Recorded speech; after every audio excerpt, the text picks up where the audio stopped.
इतना ही कहा जा सकता है कि अन्य मार्गों की तुलना में भक्ति के पथ में कम विघ्न आते हैं।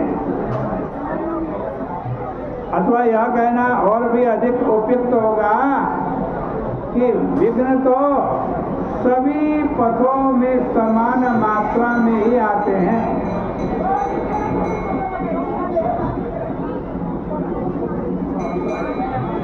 किंतु जहाँ अन्य मार्गों में चलने वालों को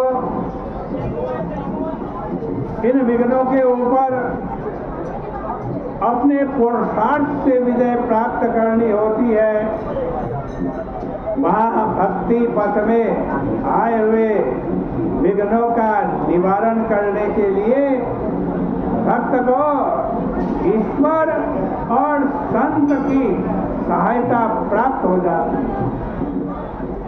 भक्ति पथ में होने वाली क्षणिक पराजय भी उसके लिए सहायक सिद्ध होती है। विजय से उसे आनंद और उत्साह की अनुभूति तो अवश्य होती है, किंतु बार बार विजय ही विजय मिलती रहे, बार बार जीत ही जीत मिलती रहे, तब क्या होता है? उसके अंतःकरण में अहंकार उदय होने की संभावना बनी रहती है। इस विजय को वह स्वयं की सफलता मानकर अंत में पतन के गर्त में गिर सकता। इसलिए दुर्गुणों के समक्ष होने वाली क्षणिक पराजय उसे इस सत्य का साक्षात्कार करा देती है कि जीव केवल अपने ही बल से दुर्गुणों पर विजय प्राप्त करने में सफल नहीं हो सकता। इसलिए पराजय के क्षण में उसे संत और ईश्वर की स्मृति हो जाती है। यहाँ भी यही दृश्य सामने आया।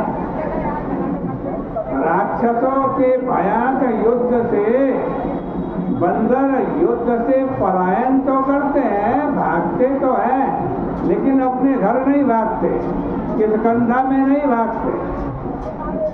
कहाँ भागते? वो राम जी की तरफ भागते हैं, वो भगवान की तरफ भागते हैं। साधक भी जब दुर्गुणों से पराजित होता है तब वो कहाँ जाता है? तो वो भगवान की शरण में जाता है। पराजित बंदरों ने जिनका स्मरण किया उनमें से एक है परम संत श्री मारुति हनुमान जी। उन्होंने इस पुकार को सुना और रक्षा के लिए व्यग्र हो उठे। क्या कह रहे हैं? जब राक्षस आक्रमण कर रहे हैं बंदरों के ऊपर और बंदर भाग रहे हैं, बंदर क्या बोल रहे हैं उस समय? बानर सेना अंगद हनुमाना, अंगद हनुमाना,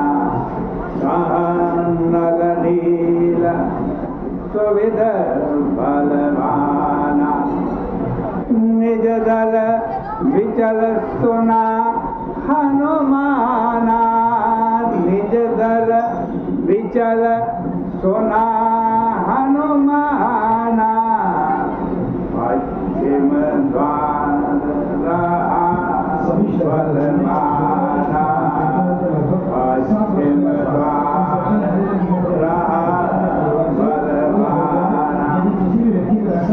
ऐसे अवसरों पर पार्वती के बहाने भगवान शिव साधकों को वैराग्य की स्थिति से बचाने के लिए आश्वासन देते हैं।